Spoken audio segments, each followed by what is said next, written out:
Votre enfant semble anxieux quand il va à l'école le matin.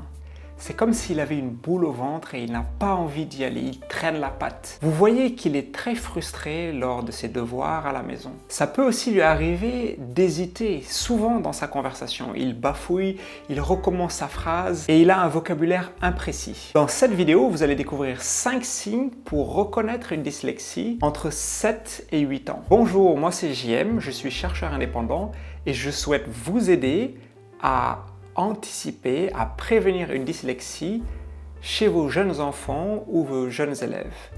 Je crois que si une intervention est mise en place suffisamment tôt, il est possible de fortement diminuer les symptômes futurs d'une dyslexie. Sur cette chaîne, je partage avec vous mes connaissances et mes recherches sur le thème de la dyslexie, des troubles des apprentissages et de la prévention. Donc si ce thème vous intéresse, je vous encourage à vous abonner et à activer la cloche des notifications. Ça va m'encourager à faire beaucoup plus de vidéos et à être plus créatif. Donc cette vidéo est la 3e d'une playlist de 5 vidéos où on s'intéresse aux symptômes, aux signes de la dyslexie pour différentes classes d'âge. La première vidéo, c'était pour les enfants entre 3 et 4 ans. Ensuite, on en a fait une pour les enfants entre 5 et 6 ans. Cette vidéo est pour les enfants entre 7 et 8 ans. Ensuite, nous ferons une vidéo pour les enfants de 9 à 14 ans et enfin une dernière vidéo pour les jeunes ados de 15 ans et plus. Donc encore le même avertissement, si vous avez des doutes, en fait, pour nourrir vos doutes ou vos soupçons, il faut que vous observiez une combinaison de signes. Un signe isolé n'est pas suffisant.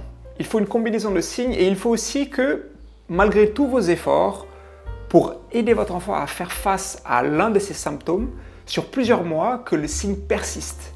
Voilà, donc si vous avez un symptôme qui a la peau dure, là, vous pouvez avoir des doutes. Donc avant de rentrer dans le vif du sujet, j'aimerais un peu contextualiser ce qui se passe en CE1 et CE2. Dans ces classes, les exigences en lecture augmentent beaucoup, considérablement. On demande aux enfants de lire des textes de plusieurs paragraphes, avec plusieurs temps, le passé, le présent, le futur. On les interroge aussi en compréhension texte. Donc là, la lecture devient vraiment plus importante dans toutes les matières. On peut aussi demander à votre enfant d'écrire plusieurs paragraphes. Donc on va commencer avec la lecture-écriture, le premier signe. Donc c'est possible que votre enfant fasse des omissions dans la lecture. Par exemple, au lieu de lire le mot arbre, qu'il lise arbre, qu'il ne prononce pas arbre. Pareil, au lieu de lire une mandarine, il va lire une darine. C'est comme s'il oubliait certains mots. Ou alors, au lieu de lire du caramel, il va lire du camel. Mais aussi, il peut, si vous observez sa lecture à haute voix, c'est possible qu'il oublie ou qu'il saute une ligne ou une phrase sans raison apparente. C'est comme s'il ne faisait pas attention au sens de ce qu'il lisait. Il va inverser des lettres dans sa lecture, mais aussi dans son écriture. Au lieu de lire or, il a mangé or, il n'avait pas faim, donc il va lire ro. Au lieu de lire car, il va lire cra. Ou au lieu de lire pour, elle a mangé pour cela, il va lire elle a mangé pour cela. Au lieu de lire vélo, il va lire voler. Ou écrire voler. Au lieu de lire un toboggan, il va lire un togoban. Ou il va écrire un togoban. Au lieu de dire au lieu de lire une odeur, il va lire une ordeur. Au lieu de lire un marteau, il va lire un marc. C'est comme s'il commençait la lecture mais qu'il s'arrêtait en chemin. Mais il va aussi faire des substitutions, c'est-à-dire il y a certaines lettres ou certaines syllabes qu'il va inverser. Par exemple, au lieu de lire une cabane, il va lire une capane parce que le son B et P se ressemblent. Au lieu de lire mur, il va lire nur. Au lieu de lire une poule, il va lire une boule. Au lieu d'écrire ou de lire s'envoler, il va lire s'enfoler avec un F. Donc il a aussi du mal à lire des mots isolés, des mots nouveaux. Il a vraiment besoin d'aide pour être accompagné dans sa lecture. Et il a aussi besoin de ralentir le rythme, la cadence. Il a besoin de lire à son propre rythme et c'est souvent un rythme plus lent que celui des autres enfants. Donc quand il lit, il va faire beaucoup de devinettes. Il va essayer de s'inspirer des images ou bien il va faire attention à la première lettre du mot et il va essayer de deviner le reste du mot. Par exemple, au lieu de lire la belle maison, il pourrait lire la belle maman parce qu'il a vu que les mots commencent par M, M-A, il va faire la déduction et et va deviner le mot. Il a aussi du mal avec l'orthographe des mots courants. Le, la, avec, sans, sur, sous, sur, certaines dates, jeudi, vendredi, etc. Il peut avoir des problèmes pour les écrire. Il va aussi souvent mélanger les mots qui se ressemblent. Que, quoi, qui, quoi, c'est, ce, la mer.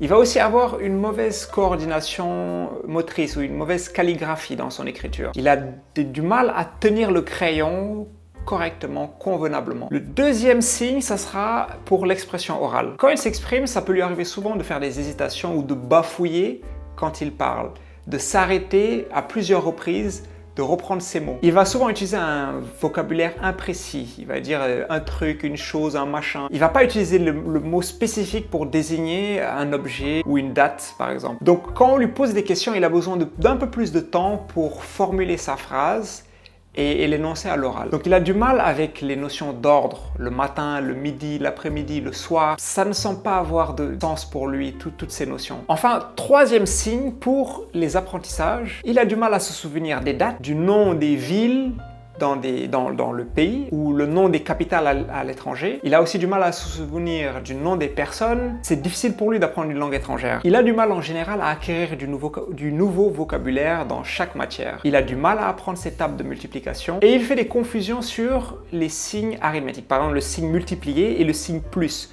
Ça peut prêter à confusion pour lui. Ou le signe moins et le signe divisé. C'est des signes qui se ressemblent et donc il peut les confondre. Le quatrième signe, ça sera des problèmes d'organisation. Il a du mal à gérer son temps et à s'organiser. Par exemple, ça va être difficile pour lui de lire l'heure. Il a peut-être toujours des difficultés à lire l'heure. Il a toujours du mal avec les notions d'avant et d'après. Il a des difficultés persistantes avec les saisons. Voilà, printemps, été, automne, hiver. Il a du mal à savoir où est-ce qu'on est dans le temps. Quel est le mois de l'année? Quel est le jour de la semaine? Il a vraiment du mal avec ces notions-là. Il a du mal avec les notions d'espace encore. Monter, descendre, gauche, droite, en dessous, au-dessus, tout ça, il a des difficultés. Le cinquième signe, ça sera concernant la psychologie. Donc, l'enfant a une boule au ventre le matin. Il ne se sent pas à l'aise lorsqu'il va à l'école le matin, il ne veut pas y aller, il fait tout pour le montrer. Le matin, il est désagréable à la maison quand il prend le petit déjeuner. Malgré que vous l'accompagnez, il boude. En fait, il craint d'être interrogé à l'oral. Il a peur que tous ses camarades se retournent vers lui quand ça sera à son tour de lire, qu'ils se moquent de lui ou qu'ils le prennent pour un enfant peu intelligent. Donc tout ça, ça lui fait mal, ça lui donne pas envie d'aller à l'école, ça ne le motive pas. Il se sent découragé, il est frustré par les tâches d'écriture, les devoirs à la maison, écrire, c'est très difficile.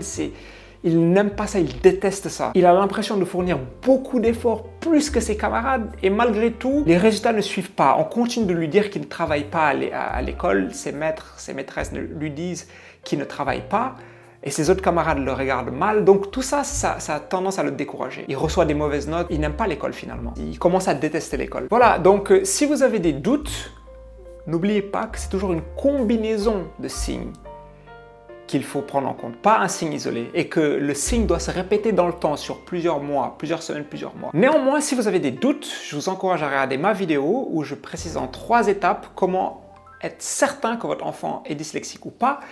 Et si vous voulez en savoir plus sur la dyslexie, je vous ai donné la définition complète à ce jour de la dyslexie, mais aussi de la dysorthographie et de la dyscalculie. Donc si ça vous intéresse, cliquez sur cette vidéo. Voilà, ça sera tout pour aujourd'hui. Donc si cette vidéo vous a plu, faites-le moi savoir. Appuyez sur le pouce bleu. Si vous pensez qu'elle peut aider quelqu'un, un collègue, un ami, une amie, partagez-la sur vos réseaux sociaux, Facebook, Instagram, YouTube, Twitter, etc. N'hésitez pas à vous abonner si vous voulez avoir plus de contenu de ce genre. Et enfin, écrivez-moi, l'espace des commentaires est votre espace. Si vous avez un témoignage, si vous pensez que ce que je viens de vous dire fait écho avec votre expérience, partagez votre expérience dans les commentaires. Et si vous avez une question, n'hésitez pas à me le faire savoir. Voilà, ça sera tout. Je vous remercie beaucoup et je vous dis à très bientôt. Ciao!